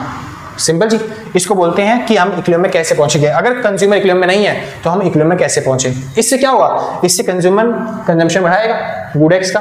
अब गुड एक्स का कंजम्पशन बढ़ा रहा है तो उससे क्या होगा, यहां से वो शिफ्ट करना चालू करेगा इस जगह पे, जिससे वो इक्विलिब्रियम पहुंच जाएगा। सिंपल जी, कोई दिक्कत तो नहीं, बहुत अच्छी बात है। यहां पे कैसा होगा, सुनिए ध्यान से, ये हो गया बजट लाइन, ये हो गया आपका आईसी कर्व। अब यहाँ पे कह रहा है एमआरएस जो है वो कम है। एमआरएस कम होने का मतलब क्या है, हम एमआरएस कम वाले एरिया में यानी इस वाले एरिया में होंगे, जिसमें कंज्यूमर को क्या होता है, लॉस होता है। सिंपल जी, हमें कहाँ पे पहुंचना है, हमें पहुंचना है इक्विलिब्रियम लेवल पे। हम कितना कंजम्पशन कर रहे हैं अभी, इतना। हमको कहाँ पे पहुंचना है, कंजम्पशन यहाँ पे पहुंचाना है, यानी हमको कंजम्पशन क्या करना पड़ेगा, कम करना पड़ेगा। तो यहाँ पे आप कह सकते हो कि गुड एक्स का कंजम्पशन आपको क्या करना पड़ेगा, यहाँ पे घटाना पड़ेगा। लेकिन जैसे ही आप ये क्वेश्चन करके आओगे वैसे आंसर गलत हो जाएगा। जैसे ही करके आओगे, ऐसे डायग्राम बना के आओगे, वैसे ही आंसर गलत हो जाएगा। ये भैया गलत क्यों सिखा रहे हो, फिर सही सिखाओ, बताता हूँ जरा।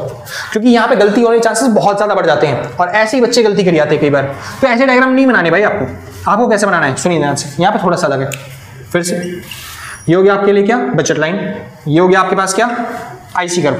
ठीक है जी, एमआरएस यहाँ पे कम है, यानी कि हम इस वाले एरिया में हैं, यानी हम कितना कंजम्पशन कर रहे हैं, हम यहाँ पे इतना कंजम्पशन कर रहे हैं, इतना। इस साइड लेके आना है आपको, ठीक है जी, हम इस साइड मेजर करेंगे गुड बाई।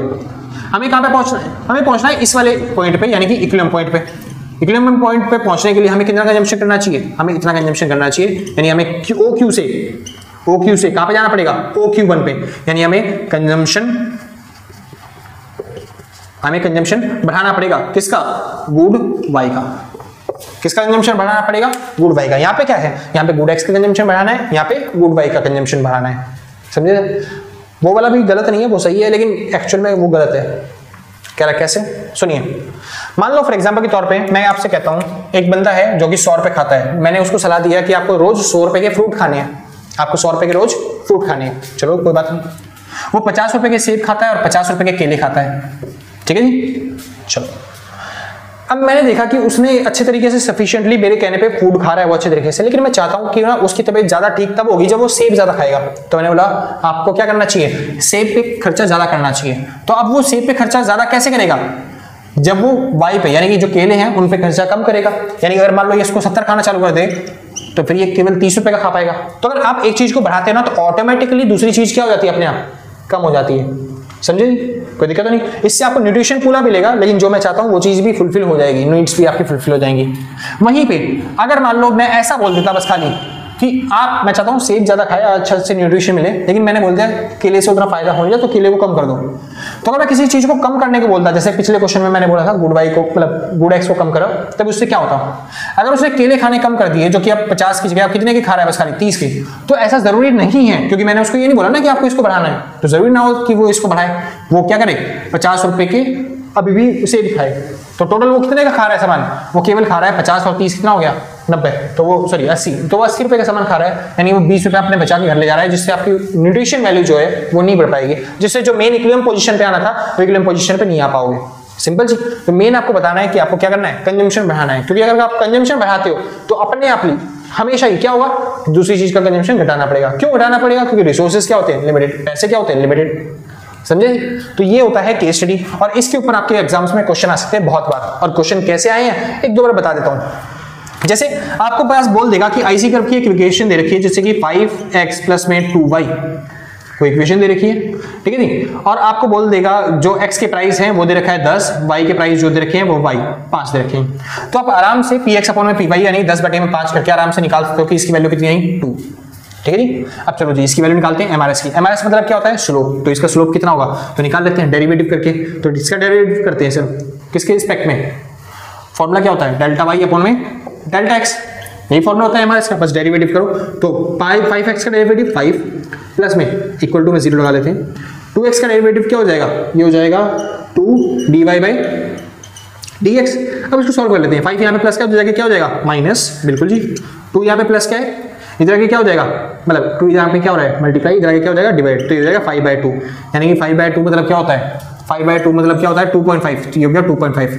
अब आप इसी केस में देखो स्लोप जो है उसका बचल लाइन का वो 2 आया, एमआरएस का स्लोप कितना आया वो 2.5 आया। जाहिर सी बात है एमआरएस यहाँ पे क्या दिखाई दे रहा है ज्यादा, तो इसका स्लोप ज्यादा है, तो यानी कि ये वाला केस बन गया। तो इस केस में हम ये वाला पूरा क्वेश्चन सॉल्व करके आएंगे वहां पे, समझे जी। तो आपको ऐसे इक्वेशन दे सकता है, ऐसे px और py दे देगा और आपको बोलेगा बताओ कंज्यूमर इक्विलिब्रियम में है या नहीं। तो पहले ऐसे सॉल्व करके निकालना, बताना कंज्यूमर इक्विलिब्रियम में नहीं है, और इक्विलिब्रियम में नहीं है तो इक्विलिब्रियम में कैसे पहुंचेगा, तो वो इस तरीके से पहुंचेगा, समझे जी। टेंशन लेने की जरूरत नहीं है, जब एक बार ये बुक खत्म हो जाएगी तो मैं प्रीवियस ईयर के जो क्वेश्चन होंगे वो आपको सॉल्व भी करवा दूंगा, तब आपको और ज्यादा अच्छे से समझ में आ जाएंगे सारे क्वेश्चन, ठीक है जी। फिलहाल अभी आप बेसिक क्लियर करो, जो आपके बेसिक क्लियर हो जाएंगे तो हम चैप्टर इसके मतलब जो इंपॉर्टेंट क्वेश्चन होंगे वो भी करेंगे, ठीक है जी। तो फटाफट से इसको नोट कर लो, फिर आगे चलते हैं, ठीक है जी। अपना अगला टॉपिक आता है इनकम एक्सपेंशन। एक सेकंड भाई, फोन वाले नहीं मानेंगे यार। हाँ भाई श्योर है, तो चालू करते हैं भाई। अब अपना टॉपिक आता है income expansion curve and angle curve for normal goods.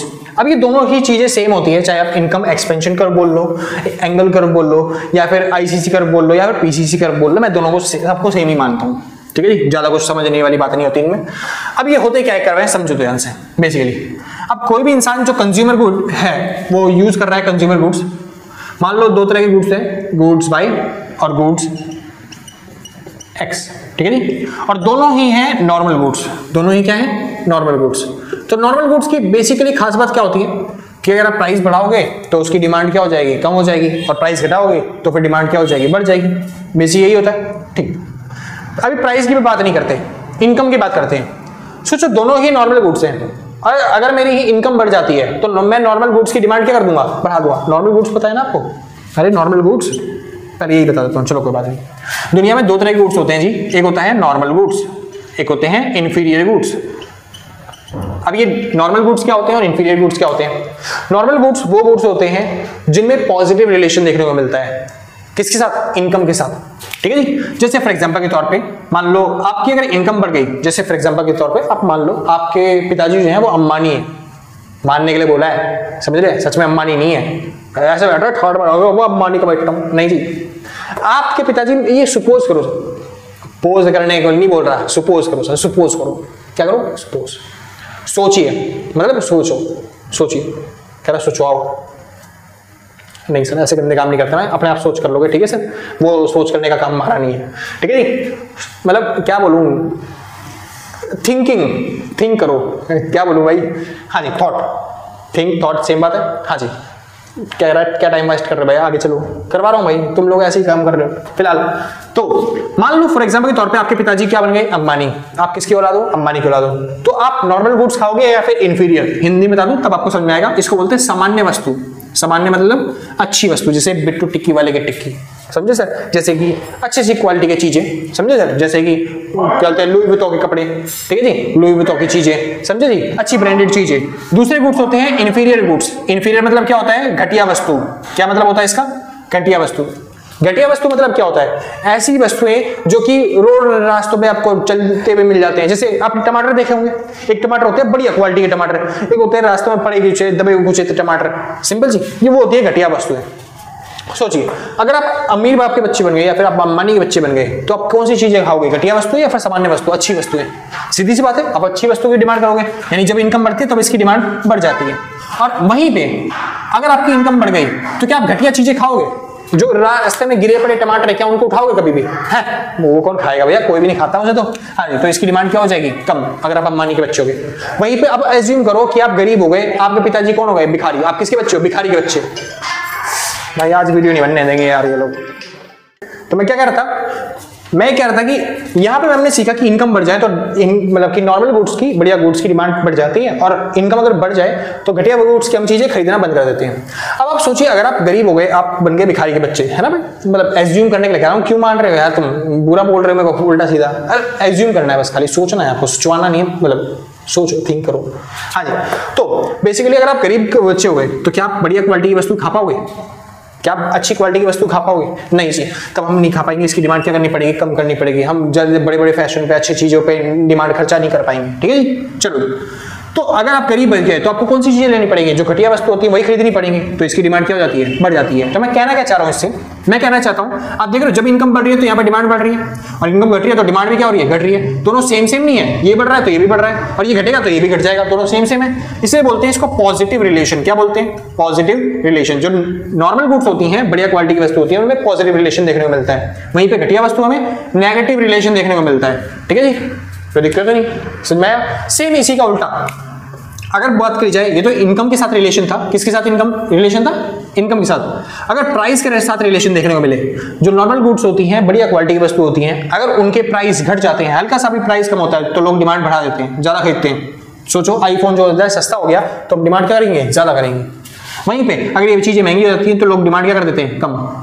और वैसे ही अगर देखा जाए इंफीरियर गुड्स, अगर इनके प्राइस घट जाते हैं, घटिया वस्तुएं सस्ती हो जाए, तो लोग इसको बोलते हैं भाई ये बहुत, क्या बोलते हैं, लोग क्या सोचते हैं, 5 रुपए की चीज मान लो घटिया वस्तु है, कोई 5 रुपए की बिक रही है, तो आप क्या सोचते हो, क्या 5 रुपए की कोई चीज बिकती है, ये तो बहुत घटिया वस्तु है कोई, इसलिए लेने से बढ़िया दूसरी चीज भी जाएगी। तो प्राइस गिर जाते हैं तो लोग इसकी डिमांड क्या कर देते हैं, कम। यहाँ पे प्राइस गिरते हैं तो लोग खरीदना चालू कर देते हैं, लेकिन वहीं पे घटिया चीजों को अगर आप सस्ते दाम में बेचोगे ना, तब और कोई नहीं लेता उस चीज को, समझे, सोचते हैं बहुत घटिया होगा। वहीं पे अगर घटिया चीजें हैं उसको आप प्राइस बढ़ा दो, समझे, तो लोग सोचते हैं ये चीज इतनी महंगी, क्या खास बात है इसके अंदर जो इतनी महंगी बिक रही है, तो इस वजह से लोग एक बार ट्राई करते हैं पक्का, यानी कि डिमांड उसकी चीज की क्या कर देते हैं, बढ़ा देते हैं। यानी कि अगर बात करी जाए प्राइस इफेक्ट की, तो आपको देखने को मिलेगा यहाँ पे कैसा रिलेशन होता है, नेगेटिव रिलेशन, ये घट रहा है तो ये बढ़ रहा है, यानी कि उल्टे उल्टे होते हैं, यानी कि नेगेटिव रिलेशन, और यहाँ पे पॉजिटिव रिलेशन, सिंपल जी। तो अगर आप मेरे से पूछोगे भैया नॉर्मल गुड्स क्या होता है, तो मैं सीधी सी बात बोलूंगा, these are those goods which have positive income effect. ये वे वस्तुएं हैं जिन पे धनात्मक यानी पॉजिटिव आय प्रभाव होता है, समझे। और ये वे वस्तुएं हैं जिन पे नेगेटिव प्राइस इफेक्ट होता है, यानी कि ऋणात्मक जो कीमत प्रभाव देखने को मिलता है, सिंपल जी। और सेम इसका उल्टा ये वाले गुड्स, समझ में आ गया, कोई दिक्कत नहीं। डेफिनेशन लिखनी हो आप बैक करके वापस जाके जो मैंने बोला वो वर्ड्स में डाल के लिख सकते हो, पूरी प्रॉपर डेफिनेशन हो, ठीक है जी। तो आप बोल सकते हो ये वे वस्तुएं जिनमें आय प्रभाव मतलब कि धनात्मक देखने को मिलता है तथा कीमत प्रभाव ऋणात्मक होता है, सिंपल जी। वैसे ही उसका उल्टा सेम। आगे चलते हैं। तो बेसिकली अगर दोनों ही नॉर्मल गुड्स हैं, तो कंज्यूमर देखो कैसे डिमांड करेगा, ये तो है डिमांड करो सॉरी बजट लाइन, ये क्या होता है बजट लाइन, ठीक है जी। और ये हो गया हमारे पास आईसी कर्व, ये जहां पे इंटरसेक्ट करते हैं ये क्या बन गया हमारे लिए कंज्यूमर इक्विलिब्रियम, सिंपल जी। अब देखिए नॉर्मल गुड्स के केस में क्या होता है, अगर कंज्यूमर की इनकम बढ़ जाए, अब कंज्यूमर की अगर इनकम बढ़ गई तो कंज्यूमर क्या करेगा, दोनों चीजों पर अपना जो खर्चा है वो बढ़ा देगा। ऐसे तो नहीं करेगा कि एक चीज को कम कर देगा एक चीज को बढ़ा देगा, नहीं जी, तो दोनों चीजों को खर्चा बढ़ाएगा। यानी जो कंज्यूमर इक्विलिब्रियम है आईसी कर्व वो ऐसे ही जाएगा और कंज्यूमर इक्विलिब्रियम इस पॉइंट पे होगा, यानी कि ये रहा कंज्यूमर इक्विलिब्रियम। सेम ऐसे कंज्यूमर की इनकम अगर और बढ़ गई तो वो अपना खर्चा और बढ़ा देगा, तो यानी कि यहाँ पे आ जाएगा। तो बेसिकली अगर देखा जाए तो ये बन रहा है आपका आईसीसी कर्व, इसको बोलते हैं इनकम कंजम्पशन कर्व। एक ऐसा कर्व जो कि कंजम्पशन को दिखाता है कि कंज्यूमर कितना कंजम्पशन करेगा इनकम के में चेंज होने की वजह से। तो इनकम में अगर चेंज हो रहा है तो कंज्यूमर अपना कंजम्पशन किस तरीके से बढ़ा रहा है, किस तरीके से अफेक्ट हो रहा है उसको शो करता है। और इसी को बोलते हैं हम एंगल कर्व। क्या बोलते हैं इसको, एंगल कर्व। तो ये जो समझाया मैंने आपको एंगल कर्व क्या होता है वो यही चीज है, आईसीसी कर्व को ही क्या बोलते हैं एंगल कर्व। इतना समझ में आ गया, कोई दिक्कत तो नहीं। ये जो आईसी कर्व है जैसे काटते हुए जा रहे हैं बस एक सीधा सीधा कर्व बना देना, इसको बोलते हैं आईसीसी कर्व या फिर एंगल कर्व। और इसको पीसीसी कर्व बोल सकते हो, लेकिन अभी नहीं बोलेंगे इसको, क्योंकि यहाँ पे किसमें चेंज हो रहा है, इनकम में। जब यहाँ पे प्राइस में चेंज करवाऊंगा मैं आपको तब उसको बोलेंगे पीसीसी कर्व। अभी कौन सा चेंज है, इनकम का चेंज। इस वजह से इनकम में चेंज होने की वजह से जो भी चेंजेस आ रहे हैं उससे क्या बना, आईसीसी कर्व, ठीक है जी, इनकम कंजम्पशन कर्व। आगे चलते हैं, नॉर्मल गुड्स हो गया। अब चालू करते हैं इन्फीरियर गुड्स। अगर इनमें से कोई सी भी एक वस्तु इन्फीरियर हो जाए या फिर घटिया वस्तु हो जाए तब उस पर कैसे प्रभाव पड़ेगा वो समझना है, ठीक है जी। मिटो नहीं रहा भाई, ऐसे ही देख लो बस खाली आप, गुड एक्स हो गया, ये नॉर्मल गुड्स थी। अगर वहीं पे इन्फीरियर गुड्स आ जाए दोनों में से कोई सी भी एक, तो उस पर क्या इफेक्ट पड़ेगा देखो ध्यान से। मान लो ये है गुड वाई और ये है गुड एक्स। चलो जी, अब हम किसको माने अच्छी गुड्स है, किसको माने बेकार गुड्स है। चलो जी, तो हम मान लेते हैं ये है इन्फीरियर गुड्स, ठीक है जी, और ये क्या है, ये है नॉर्मल गुड्स। सिंपल इतना, कोई दिक्कत तो नहीं, बहुत अच्छी बात है। अब देखिए क्या था, पहले मेरी इनकम कम थी, मेरी इनकम इतनी थी तो मैं आईसी कर्व इतना था तो मैं इस जगह पे कंजम्पशन करता था, ये था हमारा इक्विलिब्रियम पॉइंट। सिंपल जी, कोई दिक्कत नहीं। ये बन गया हमारा कौन सा पॉइंट, इक्विलिब्रियम पॉइंट। समझ में आया इतना, कोई दिक्कत नहीं, बेस्ट। अब मेरी थोड़ी सी इनकम बढ़ी, मेरी थोड़ी सी क्या हुई, इनकम बढ़ी। मेरे को लगा ठीक है जी कोई बात नहीं, हम फिर से इक्विलिब्रियम डिसाइड करते हैं अपना। क्या डिसाइड करते हैं जी, इक्विलिब्रियम, सॉरी हाँ जी, मैंने फिर से अपना इक्विलिब्रियम डिसाइड किया और इक्विलिब्रियम मेरा क्या हो गया, ये वाला जहाँ पे इंटरसेक्ट कर रहे हैं दोनों, ये बन गया कंज्यूमर इक्विलिब्रियम, ठीक है जी। मेरी थोड़ी सी और इनकम बढ़ गई, अब यहाँ पे थोड़ा सा चेंज होने लग जाएगा भाई। क्यों, देखो अब क्योंकि मेरी इनकम बढ़ रही है, जैसे जैसे मैं अमीर हो रहा हूं, क्या मैं नॉर्मल गुड्स पे खर्चा बढ़ाता रहूंगा, हाँ जी, इनकम बढ़ती है तो कंजम्पशन बढ़ता है नॉर्मल गुड्स का, इसलिए मैं नॉर्मल गुड्स तो खाऊंगा। लेकिन जब मेरी इनकम बढ़ रही है, क्या मैं घटिया वस्तु इन्फीरियर गुड्स का कंजम्पशन क्या बढ़ाऊंगा, नहीं, मैं घटिया वस्तु यानी कंजम्पशन उनका क्या करूंगा, कम करना चालू कर दूंगा। अब देखो जब मेरी इनकम बढ़ रही है, क्या मैं दोनों को फिर से बढ़ा दूं, क्या मैं और बढ़ाते जाऊं, ऐसे ही बढ़ाते जाऊंगा क्या, नहीं जी, ऐसा नहीं होता।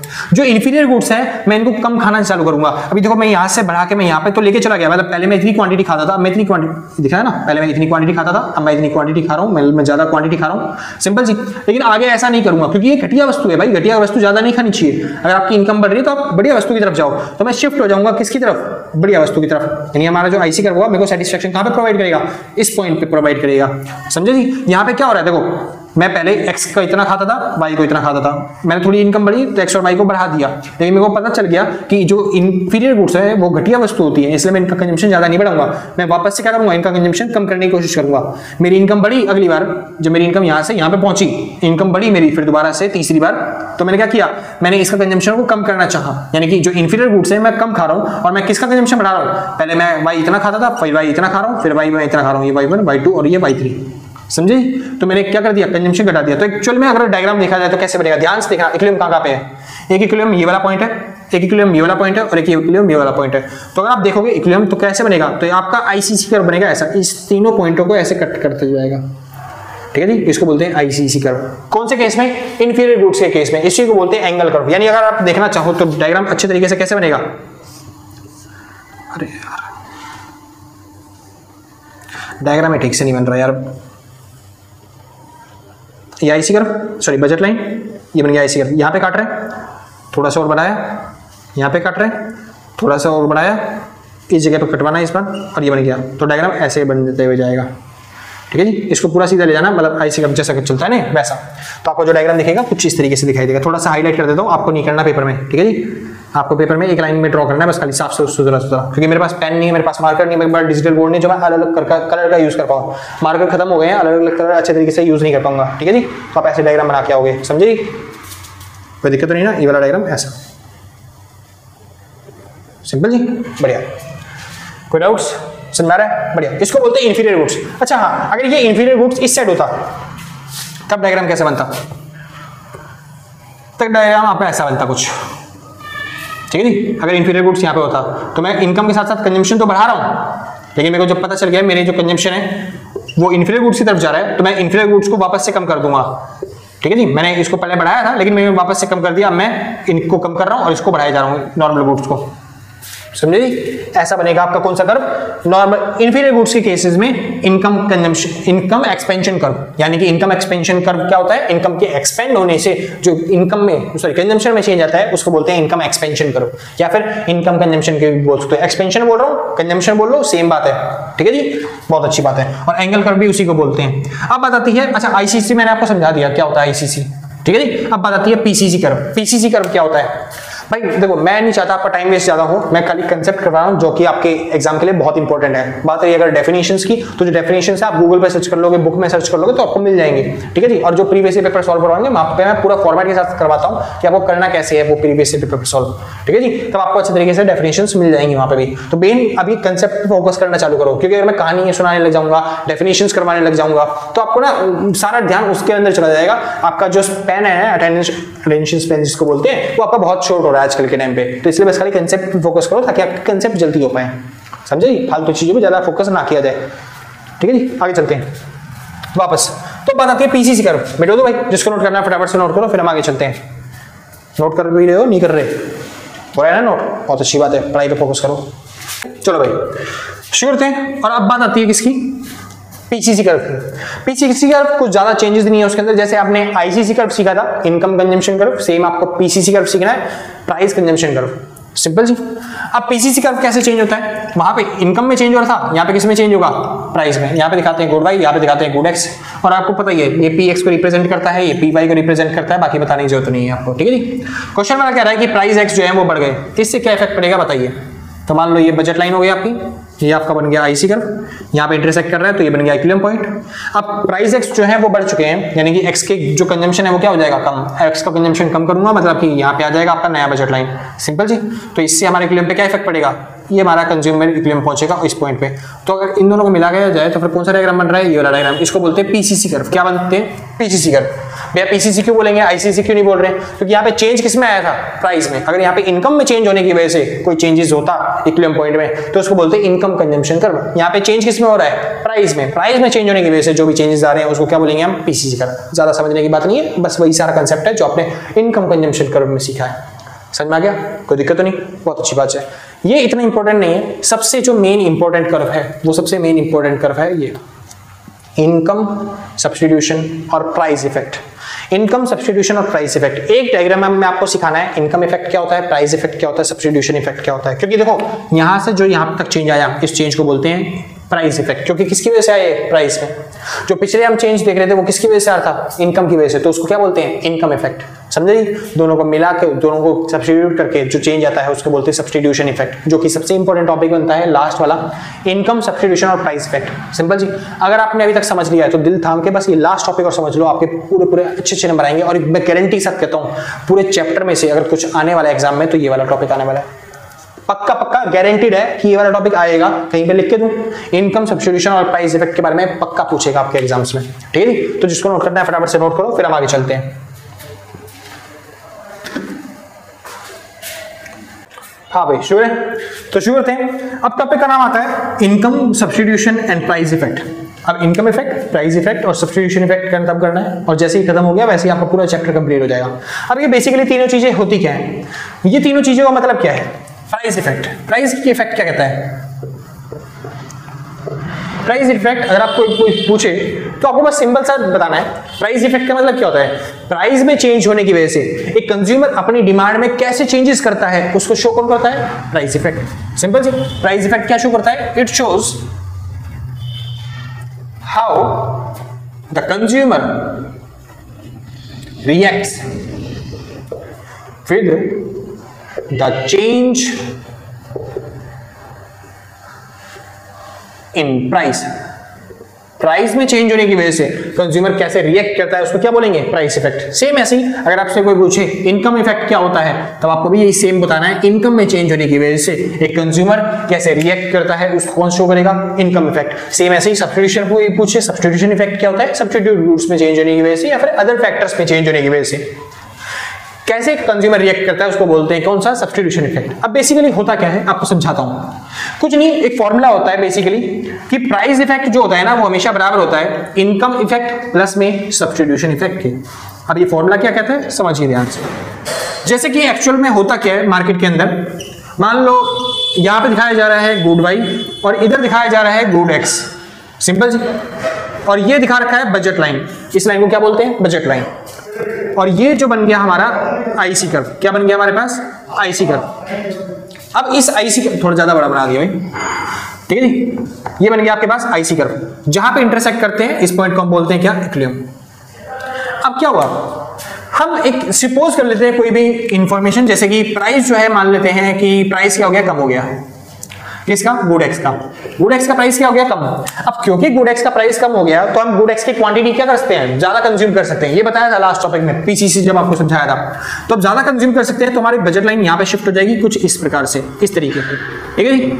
अब क्योंकि बजट लाइन हमारी कुछ इस तरीके से शिफ्ट हो गई, स्ट्रेट लाइन बनती है, मेरे पास स्केल नहीं है तो मैंने स्ट्रेट लाइन खींच नहीं पाया, आपको स्ट्रेट लाइन बनानी है, तो इससे जो कंज्यूमर है वो यहाँ की जगह यहाँ पे शिफ्ट हो जाएगा इस पॉइंट पे, तो यानी जो आईसी कर्व है हमारा वो इस तरीके से बनेगा, सिंपल जी, वो इस पॉइंट पे टेंजेंट होना चाहिए, इस बजट लाइन पे टेंजेंट होना चाहिए, सिंपल जी। तो यहाँ पे आ गया हमारा नया आईसी कर्व, ये बन गया हमारा नया इक्विलिब्रियम पॉइंट, सिंपल जी, यानी कि यहाँ पे जो है इक्विलिब्रियम पॉइंट Q से कहाँ पे शिफ्ट हो गया, यहाँ पे शिफ्ट हो गया Q1 पे, और ये जो चेंज हुआ यहाँ से लेके यहाँ तक का, इस चेंज को बोलते हैं हम, या फिर ये जो लाइन बनी, ये लाइन मान लो, इस लाइन को बोलते हैं पीसीसी कर्व, क्या बोलते हैं, पीसीसी कर्व, और यहां से लेके जो यहां तक का चेंज हुआ इसको बोलते हैं हम प्राइस इफेक्ट, क्या बोलते हैं, प्राइस इफेक्ट, यानी प्राइस में चेंज होने की वजह से जो भी इफेक्ट पड़ता है उसको क्या बोलते हैं हम, प्राइस इफेक्ट। यानी Q से लेके Q1 तक जो चेंज हुआ, कहां से कहां तक, Q से लेके Q1 तक जो चेंज हुआ उसको कौन शो कर रहा है, प्राइस इफेक्ट। ये पूरा क्या है, प्राइस इफेक्ट, ठीक है जी। आगे चलते हैं, अब क्या हुआ देखिए ध्यान से, अब क्योंकि प्राइस कम हो गए प्रोडक्ट के, इसलिए डिमांड लोग क्या करने लग गए, ज्यादा करने लग गए। अब प्रोडक्ट की डिमांड बढ़ गई, यानी एक तरीके से देखा जाए तो कंज्यूमर की रियल इनकम बढ़ गई है, क्योंकि वो ज्यादा कंज्यूम कर पा रहा है चीजों को, सिंपल जी। और जब रियल इनकम बढ़ जाती है, कंज्यूमर अपनी चीजों की, प्रोडक्ट की डिमांड बढ़ा देता है, तो मनी जो होती है ना एक तरीके से, यानी डिमांड ज्यादा हो रही है प्रोडक्ट की, तो जो मार्केट है उसके अंदर क्या होता है, मनी फ्लो के अंदर, मनी सप्लाई के अंदर क्या होता है कि जो मार्केट में डिमांड ज्यादा हो रही है तो प्राइसेस प्रोडक्ट के क्या हो जाते हैं, बढ़ जाते हैं, जिसको बोलते हैं हम, एक सिचुएशन क्रिएट होती है इन्फ्लेशन की। इन्फ्लेशन मतलब महंगाई, हर एक प्रोडक्ट के प्राइस बढ़ रहे हैं तो बेसिकली महंगाई हो जाती है देश में, सिंपल जी। एंड महंगाई को कंट्रोल करने के लिए गवर्नमेंट क्या करती है, तो बेसिक तरीका गवर्नमेंट के पास क्या है महंगाई को कंट्रोल करने का, गवर्नमेंट जान जाती है लोगों की इनकम बढ़ गई है, इस वजह से लोग ज्यादा डिमांड कर रहे हैं, जिसकी वजह से महंगाई हो रही है, तो गवर्नमेंट क्या करती है, बेसिक तरीका वो अपनी क्या बोलते हैं, फिस्कल पॉलिसी लेके आती है, जिसके अंदर गवर्नमेंट क्या कर देती है, लोगों पर टैक्स लगाना चालू कर देती है। अब जैसे ही गवर्नमेंट पे टैक्स लगाया जाएगा, लोगों पे टैक्स लगाया जाएगा, तो उससे क्या होगा, लोगों की इनकम कम हो जाएगी। अब क्योंकि लोगों की इनकम कम हो रही है तो किस पे इफेक्ट पड़ रहा है, इनकम पे। तो ये जो हमारी बजट लाइन अब ये वाली बनी थी नई बजट लाइन, ये पूरी शिफ्ट होगी, राइटवर्ड शिफ्ट होगी या फिर लेफ्टवर्ड, भैया क्योंकि इनकम चेंज हुई है, इनकम में कमी हुई है, तो शिफ्ट कहां पे होगा, लेफ्टवर्ड शिफ्ट होगा। तो मैं इसी को शिफ्ट कर रहा हूं यहां से लेफ्टवर्ड शिफ्ट किया, तो ये बन गई हमारे पास नई, क्या बन गई हमारे पास, नई बजट लाइन, जो कि क्या होगी, पैरेलल होगी बिल्कुल इस लाइन के, जो अपनी पुरानी लाइन थी उस लाइन के पैरेलल बनानी है आपको नई, सिंपल सर, इसको बोलते हैं बजट लाइन। अब देखो जो पुराना आईसी कर्व था वो कैसा था, वो ऐसा था, आईसी कर्व, सॉरी पुराना आईसी कर्व ऐसा था, ठीक है जी। तो वो जो पुराना आईसी कर्व है वो कहां पे अब इस लाइन को इंटरसेक्ट कर रहा है, वो इस पॉइंट पे इस लाइन को पूरी को इंटरसेक्ट कर रहा है, ठीक है जी। अब ये क्योंकि हमें इनकम की वजह से कम किया, ये जो चेंज हुआ वो किसकी वजह से हुआ, इनकम की वजह से, तो ये जो पॉइंट बना, ये जो पॉइंट, ये जो लाइन बनी, ये किसकी वजह से बनी, इनकम की वजह से। तो यहां से यहां तक का चेंज, यानी कि जो चेंज है Q1 से लेके Q2 तक का ये जो चेंज है ये कहलाएगा इनकम इफेक्ट, क्या कहलाएगा, इनकम इफेक्ट। तो इस चेंज को क्या बोलेंगे, इनकम इफेक्ट। और ये जो लाइन बनेगी, ये वाली लाइन, ये बनेगी आईसीसी, क्या बनेगी, आईसीसी, इनकम कंजम्पशन कर्व, ठीक है जी, दोनों पॉइंटों को मिला हुआ। तो ये क्या कहलाएगा, पॉइंट यहां से लेके यहां तक का, ये कहलाएगा इनकम इफेक्ट। समझे भाई, मैं कह रहा हूं कि ये वाला बजट लाइन पे जो काट के जा रहा है पॉइंट, ये वाला, ये बजट लाइन पे जो काट के जा रहा है पॉइंट, ये वाला, दोनों जो काट रहे हैं वहां से अगर आप लाइन बनाते हो तो बनता है पीसीसी। अब इसकी वजह से इनकम में चेंज हुआ, इनकम शिफ्ट हुई नीचे आ गई, और तो इस पॉइंट को जो इंटरसेक्ट करते हुए लाइन जा रही है वो बोलेंगे आईसीसी, क्योंकि यहाँ पे चेंज किसकी वजह से हुआ था, इनकम की वजह से। और चेंज कितने हुआ पहले यहाँ पे हम इक्विलिब्रियम में थे, अब इक्विलिब्रियम यहाँ पे आ रहे हैं, यानी चेंज हो रहा है इतनी क्वांटिटी का, यानी इतनी क्वांटिटी का। Q1 से हम किस पे आ रहे हैं, Q2 पे, तो इसको बोलेंगे हम किसकी वजह से आ रहे हैं, इनकम की वजह से, तो इसको बोलेंगे इनकम इफेक्ट। समझे? तो पूरा ऑटोमेटिकली क्या हुआ पूरे सिनेरियो में, क्योंकि प्राइस प्रोडक्ट के कम हो गए, जिसकी वजह से हमारी जो क्या बोलते कैपेसिटी थी कंजम्पशन करने की वो बढ़ गई थी, तो इसको बोला जाता था प्राइस इफेक्ट, यानी कि यहां से लेके क्या कहलाता था, यहां तक प्राइस इफेक्ट। सिंपल जी। अब क्योंकि प्राइस इफेक्ट की वजह से मार्केट में इन्फ्लेशन हो गया, जिसकी वजह से गवर्नमेंट ने क्या लगाया, टैक्स, जिससे पब्लिक की इनकम क्या हो गई, कम हो गई। पब्लिक की इनकम कम हुई तो फिर जो बजट लाइन थी वो शिफ्ट हो गई। बजट लाइन शिफ्ट होने की वजह से यहां से हम यहां पे आ गए, जिसकी वजह से हमको क्या दिखने को मिला, इनकम इफेक्ट। सिंपल। तो एक्चुअली में प्राइस में चेंज होने की वजह से एक्चुअल में कितना चेंज आया, तो बस खाली चेंज आया Q से लेके Q2 तक का, बस खाली इतना। ठीक है जी। और इसको बोलते हैं सब्स्टिट्यूशन इफेक्ट। जो बाकी बच गया वो क्या हो गया, सब्स्टिट्यूशन, यानी अदर फैक्टर्स में चेंज होने की वजह से जो क्वांटिटी में चेंज आया देखने को मिला वो क्या कहलाता है, सब्स्टिट्यूशन इफेक्ट। और मैं कह सकता हूं कि ये जो सब्स्टिट्यूशन इफेक्ट है वो क्या है, इतना। इनकम इफेक्ट कितना है, इतना। तो दोनों को जोड़ के क्या आ रहा है हमारे पास, पूरा प्राइस इफेक्ट। तो प्राइस इफेक्ट क्या देखने को मिलता है कि वो इनकम इफेक्ट और सब्स्टिट्यूशन इफेक्ट का क्या होता है, सम होता है। समझ में आया भाई? ये था पूरा डायग्राम जिसमें मैंने आपको समझाया price effect, substitution effect, income effect क्या होता है। और बहुत ही अच्छा डायग्राम है, पेपर में कई बार आता है, अच्छे तरीके से आपको एक्सप्लेन भी करना पड़ेगा ये चीजें। ठीक है जी। मैंने अपने तरीके से बेस्ट तरीके से समझा दिया है। फिर भी आपकी कोई रही किसी थोड़ी बहुत कसर रह गई है जिसमें टॉपिक में आपको लगता है कि भैया मेरे को अच्छे तरीके से समझ में नहीं आया, तो अपना नीचे कमेंट में करके बता देना। मैं जब भी आपके पिछले डाउट्स लेने चालू करूंगा तो मैं वहां पे आपको कोशिश करूंगा कि अच्छे तरीके से समझा पाऊं वो टॉपिक्स। मेरे हिसाब से मैं आपको बेस्ट तरीके से जो भी मेरे को हो सकता था मैंने आपको समझा दिया। हाँ, थोड़ा सा क्योंकि मैं बोर्ड पे पढ़ाता हूँ इसलिए हो सकता है कि एक लाइन बार बार फेरने पे आपको डायग्राम थोड़ा साफ ना दिख रहा हो। ठीक है जी। लेकिन कोशिश करोगे समझ में अच्छा तरीके से आ जाएगा। और कोई दिक्कत तो नहीं, पक्का? हाँ जी। अगर आपको भाई हमारी मेहनत अच्छी लग रही हो, आपको वीडियो अच्छी लग रही हो, तो भाई चैनल को लाइक से सब्सक्राइब करके पक्का जाना। ठीक है जी। और अगर आपने पहले से कर रखा है तो सच बता रहा हूँ भाई साहब, दिल से, कलेजे से, गुर्दों से, फेफड़ों से, शरीर के अंग से थैंक यू। बस ये फोन वाले फोन करना बंद कर दे तो। ठीक है जी। ये मानते ही नहीं है।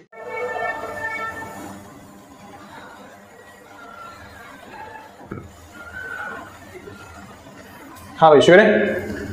चलो भाई क्या करें भाई, बीच में फोन आ जाता पापा का तो कुछ कह नहीं सकते। ठीक है जी।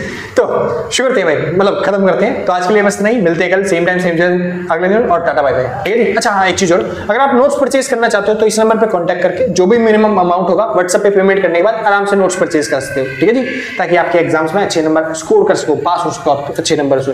ठीक है जी। लेकिन हाँ, अगर आपके पास टाइम है, एग्जाम आने में बहुत टाइम है आपके पास, तो आप आराम से, मैं करवा रहा हूँ, आप करते जाओ, नोट्स बनाते जाओ, बेस्ट रहेगा आपके लिए। इससे ज्यादा बेस्ट कुछ नहीं होता। ठीक है जी। अपने खुद नोट्स बनाए। तो भाई आज के लिए बस नहीं, मिलते हैं कल सेम टाइम सेम जगह, टाटा बाय बाय। अच्छा भाई, मैं ये मेक श्योर करूंगा जल्दी जल्दी कि आपकी जो वीडियो है वो लगातार आती रहे, फटाफट आपके एग्जाम से पहले पूरा सिलेबस कंप्लीट हो जाए। ठीक है, जो कि हो भी जाएगा। वो बहुत टाइम मेरे एग्जाम चल रहे थे तो इस वजह से मेरे को थोड़ी छुट्टी लेनी पड़ी थी, इसलिए आपका थोड़ा वीडियो आने में लेट हो गया। ठीक है जी। अगली बार से पक्का टाइम पे आएगी, तो जिसको नोट करना है फटाफट से नोट करो। ठीक है भाई, बाय बाय बाय बाय।